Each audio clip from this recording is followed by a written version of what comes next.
Oh,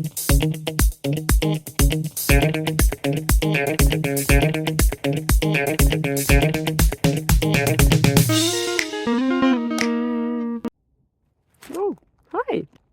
Yeah, today there is a little bit of a perspective change happening, because sometimes the answers are in the details, you know. Will it be the case for the next question? Let's see.